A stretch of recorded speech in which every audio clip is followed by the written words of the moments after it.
Alright, peace and greetings YouTubers. BET Awards 2012. Honestly, BET, I will say, y'all actually did alright this year. I was a little nervous when I was getting ready to watch because, you know, if y'all follow me, me and the BET Awards have not gotten along since at least 2006. Alright, since 06 onwards, I've had some type of beef with something. But you know what, they actually did somewhat okay. And I think it's really just the Whitney tribute I'm talking about, and it just overshadowed everything else.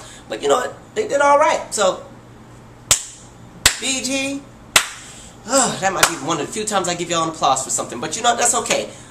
I have hope for y'all. I have hope. We can do this.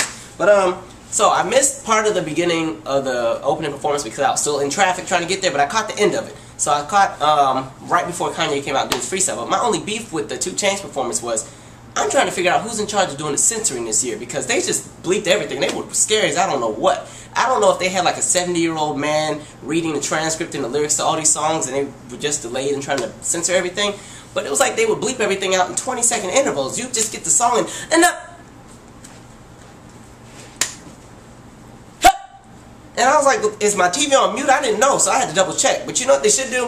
It'll make my day if they started bleeping out the gospel entertainers. Could you picture like Shirley Caesar up there singing a solo and she's going taking you to the throne and out of nowhere they just start muting her? You're like, Shirley Caesar up there cussing?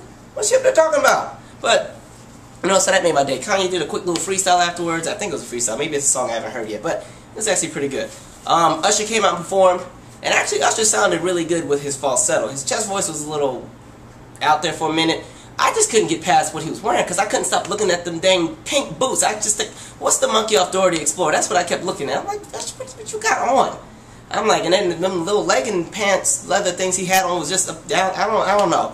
I guess it helped him get them notes out because I feel like he couldn't walk in them things. But all right, Usher, I'll still ride with you. But I'm just saying, I don't know what was going on with the pants and the shoes. But all right. And then there's Kim Kardashian. And honestly, Kim, I don't even know what you showed up for. I understand Kanye wanted you to be a date, but you looked out of place, you looked uncomfortable, you looked lost, you looked like nobody wanted you there. You just, this is what she reminded me of. Okay, my church at home, back when I still lived with my parents, there used to be this lady there that could not cook. And on top of that, she just always had like the nastiest house, the nastiest car, the kids always looked dirty. So, but she'd be the main person that would want to volunteer to make the potato salad at the church functions. And you know, potato salad, you can't really tell what's in it, so of course when she'd make that big old bowl, nobody would want it, or whatever. So that's what Kim was reminding me of. It was kind of like every time Kim would want to do something, people were like, no. They'd win an award, Kim, oh, you want me to go on stage? No, just sit down. Oh, you want me to hold the trophy? No. Hey, can I? No. And then even when Jay won an award, he just went, no. He just patted her, I got it. And then as soon as, you know, he patted her, Beyonce had the hand sanitizer on the stage just to disinfect all that stuff that he might have got on his hands when he touched Kim. That's what I felt like with Kim. So, you know what, Kim? Next time, just stream it online, okay? Just stream it, alright? Just stream it. So then they decided to go ahead and do the gospel section. I guess they needed to anoint the stage after Kanye had been on the stage and we didn't know what him and Kim might have done earlier, so they said, let's go ahead and anoint the stage because we need to get all the demons and stuff off the stage now. And, I'm just kidding. And, so, you know, they did the gospel section. They had the people from Sunday Best perform one of the Clark Sister songs, You Brought the Sunshine, 1983. Very nice, well put together. I can never have anything bad to say about the gospel artists because I'm not trying to go to hell and I'm trying to get my life together. Amen. Hallelujah. But the funny thing I noticed was they kept showing Michelle Williams and LaToya Luckett from Destiny's Child, you know, in the back balcony up top. They kept showing them too. And I was like, you know what? They plotting because first of all, neither of them were in the group at the same time. They doing something against B, so B, you better watch your back. I think they're going to pay you back for all the times you had them staying and living in the basement off bread and water. Because I remember that MTV Cribs episode when Michelle Williams didn't have a bedroom. Even Solange was in the garage. I said, well, dang, at least with Solange in the garage, where Michelle stay at?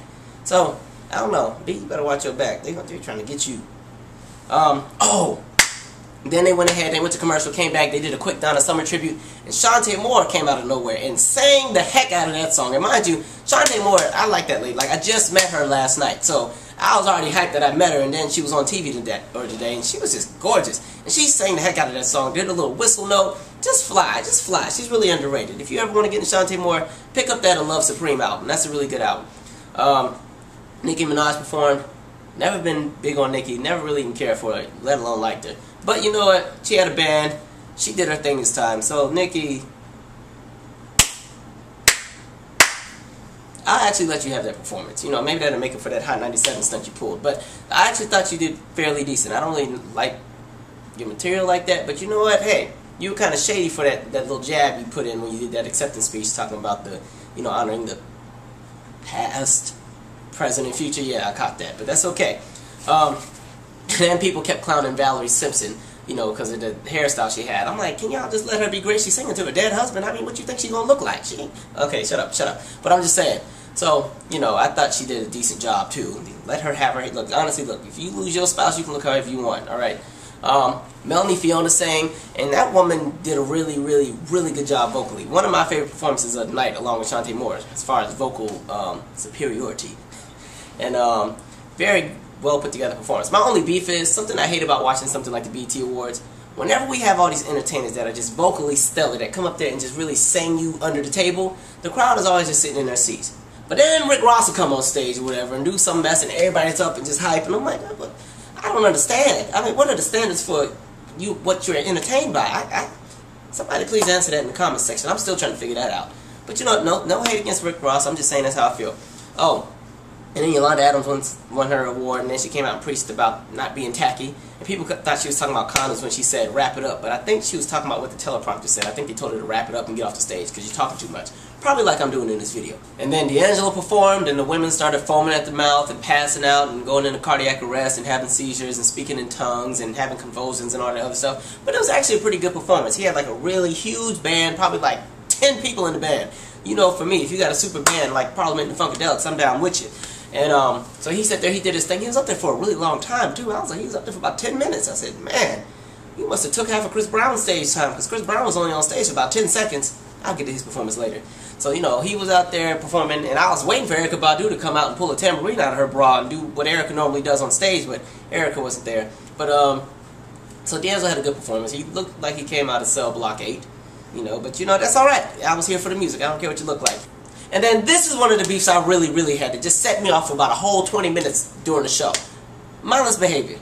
Okay, first of all, I don't even really know who y'all are like that, because I don't ever see y'all on Billboard, and I don't see any platinum certification plaques or Grammy Awards or anything, but I do see that the kids I work with are crazy over y'all. But my beef is, what you're not about to do is come out here and try to take jabs at Lauryn Hill. Especially when her one album, or at least the one studio album she has, outsold any and everything that you guys have done in the past, present, and will do in the future. Y'all got some nerve. First of all, I'm like, do y'all even know who Lauryn Hill is? But I'll leave that alone. I said, the little tacky little punkhead little kids. Disrespectful. That's the problem. That's why I don't like kid acts. Kids are just so disrespectful these days. You spend too much time on Twitter talking trash. Gonna sit here and try to diss Lauryn Hill. That's okay. And y'all, you know what? Shut up. But I'm like, just stay out of grown folks' business, okay? Y'all got some nerve. I'm like, it's bad enough y'all B2K 2012, alright? And it's bad enough you're in a group where only one person sings and two of y'all don't do anything, and there's one person that's a rapper. I don't understand the dynamics of your group, but obviously it's working for your fans. Mindless behavior fans, don't fight me. I still think the little kids can perform pretty well. They were pretty good when they opened for Janet Jackson. Yeah, y'all talking that trash, but you're opening for a 46-year-old. But, man, I said they got some nerve. Disrespectful little kids. That's okay.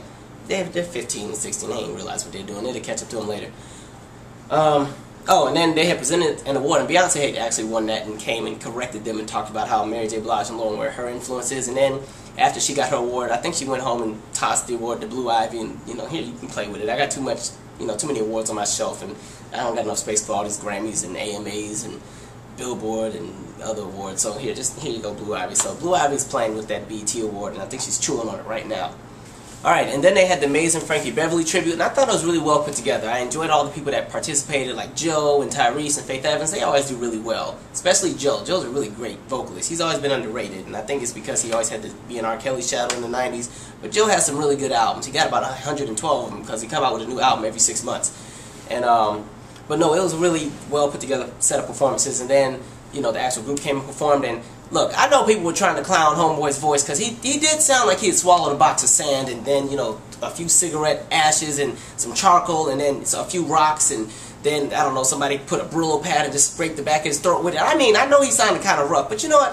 When you're a legend, you know, when you're a living legend, you can do whatever you want. And because I respect the legacy of Amazing Frankie Beverly, I didn't care what he sounded like. At least he wasn't using auto-tune.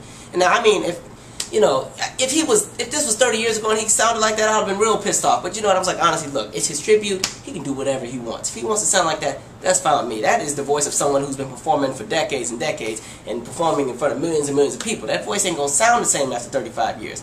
I mean, I really did want to give him some lotion just to put in the throat and just help him out a little bit. I mean, I honestly was like, if I was there, you could have called me on the audience. I would have helped you sing the song, because I can get down to We Are One. That's my song. But you know what? I respect the legacy, and you know what? It's just, it's a good thing that he's still even here where we're able to celebrate him. I'm glad we celebrated someone like, or a group like Maze and Frankie Beverly while they're still here. So, that's my opinion on that. At least they wasn't using auto-tune, you know? Oh, then Chris Brown performed, and I didn't even know he was on stage because he came on stage. I turned around and he was off. I said, what happened? And I was just applauding the fact that he was actually singing live this time and not lip syncing, and then he was off the stage. I said, what happened? He was on stage for 30 seconds. You know, he did, I don't know what the first song was, something slow where he did a little something, and then he switched into the turn up the music, and you know, Chris can always dance his behind off, so he's dancing and flipping and doing everything. I'm like, alright Chris, yeah, alright. I'm gonna have to borrow that move, and then I turned around and I came back, they was on to the next. I said, wait a minute, where did Chris go? So I don't know if Chris was up there for 30 seconds or what happened. Maybe I just missed out on something, but Chris was up there for like 2 seconds. I said, Chris, you had a pretty decent year. I thought they would have gave you at least 3 minutes. I'm like, they let D'Angelo come from the back alley from wherever he came from and perform for 10 minutes. But oh well, it's alright Chris, maybe next time. And then right before they were doing this Al Sharpton tribute, I don't know who that was yelling in the background from the balcony, but I was like, BET, where's your security? Because if this was the Grammys, they would have had that together in 2 seconds, alright? Grammys don't play. BET Awards, I don't know who was working security up there, but y'all obviously pissed them off and didn't pay them, so they said, F this. I'm on lunch. I'm out to lunch. I don't care if it's 10 o'clock at night, I'm on lunch break. So whoever's screaming off the balcony, I ain't worried about it. And then came the portion where we all had to get our box of tissues and pass it to our mamas and our girlfriends and our brothers and our cousins and our dads and anybody else who was a huge fan of Whitney Houston, because now it was time for the Whitney Houston tribute. And this is the portion of the show that I actually waited for. Honestly, it's the only reason I watched the BET Awards this year, because I didn't really care about anybody who was on the little billing during all the commercials and the ads. And I will say it was really well put together. They had Mariah come out and do a very heartfelt speech. She kind of teared up a little bit. You know, and it is really sad when you kind of see your colleagues come and go. I guess that's the hardest thing about getting older, is like seeing people come and go. And Monica came out and she sang "I Love the Lord." She, you know, Pastor Bishop Brown, Pastor Mo Brown. She came out and just sang "Took Us to the Throne." I wasn't mad at her. She did a really good job. She kind of almost got choked up, had to talk to Jesus for a minute and say, "Help me out." She did her thing. Brandy came out, and Brandy I've been rooting for the longest. I want her to have a comeback so bad, because I think she was deserving of it. Just, y'all, give Brandy one more chance, please. Just give her one more chance. Beyonce's on a break and she's not doing nothing, and Janet's old. I still love her, but Janet's old and she don't care about music no more, and nobody else is doing it. Can y'all just let Brandy get one gold album? Just let her get a gold album, please. Please. She done tried so hard. Alright, she already told you she's sorry. She didn't mean for the car accident to happen. Give Brandy a chance. But Brandy came out and did a really good job. Brandy came, she sang, you know, "I'm Your Baby Tonight," and she busted out into "I Want to Dance with Somebody." Really well put together. She was even cutting up and doing a two-step, which I kind of found funny because Whitney was never really a dancer, so I don't know why they had all the dancers. But Brandy did a really good job. And then Cissy, Whitney's mother, came out and sang, and I think by then everybody in that entire theater was in there crying. That was just, you could hear like the pain in her voice. You know, that has to be really hard to bury your child. And then I didn't like that people kept clowning Soulja Boy, because there was like a clip of him crying, and I honestly think he wasn't crying about Whitney. I think he was crying about his brother that, you know, died not too long ago. So I was kind of like, you know what, I understand Twitter is like the place for everybody to clown and get a good joke in, but dang, can we be sensitive to just some people's emotional, you know, situations? Like, goodness, we can be cruel, really terrible. But then they had the cast of Waiting to Excel come out and talk about Whitney, and it was just, Lord, heartbreaking. You know, it's really sad we lost Whitney. I'm still kind of hurt about that. I think I took that harder than when Michael Jackson died. That's just really sad. And Chaka Khan came out. You know what? They wanted to make sure, I guess, we ended on a high note, because Cissy left it in a very somber mood. Like, it was just so sad and gloomy afterwards. You're just like, dang. You know, but, you know, they said, no, we want to kind of end this on a high note. Let's make it celebratory. So they came out, and Chaka did "I'm Every Woman," and he got funky. You know, Chaka just lost all that weight, so she looked good, had a little nice red hair. Her Faith Evans, Rihanna, Janet Jackson, "I Get Lonely," Beyonce. I don't know if Beyonce ever had red hair before, but I'm just saying, well, Chaka had it first before all of them. But, you know, Chaka came out and did her thing. Okay, and basically after the Whitney tribute, I stopped caring about the award show. Mindless Behavior won some award, Chris Brown won another one, and then we cashed out. Yeah, we cashed out, and we went to Rack City, and that was basically the award show. So, you know, it was a pretty decent show, some high points, some low points, but overall it wasn't too bad this year, so I was like, good job, BT. Oh, one thing before I forget, please, register to vote. Yes, we can, yes, we did, and yes, we will again, or there's going to be a problem, because I will definitely go to Best Buy and riot, alright? There's a TV in there I've been eyeing, and all I'm waiting for is a signal. This election don't go the way I want it to go, there's going to be a problem. So y'all better go out here and vote. Alright? Don't get too big and bad and think you so deep and so into a whole bunch of books and stuff you don't vote for the system that's screwing you over anyway. Look, I know the whole system's jacked up, but y'all fools better vote. Alright? Go register right now. Alright? But if you keep your kids home from school on Tupac's birthday, I don't need you to vote. Never mind, don't worry about it, okay? Anyway, that's it. Subscribe, comment, cuss me out, say whatever you want to say. I'm going to bed. Have a nice day.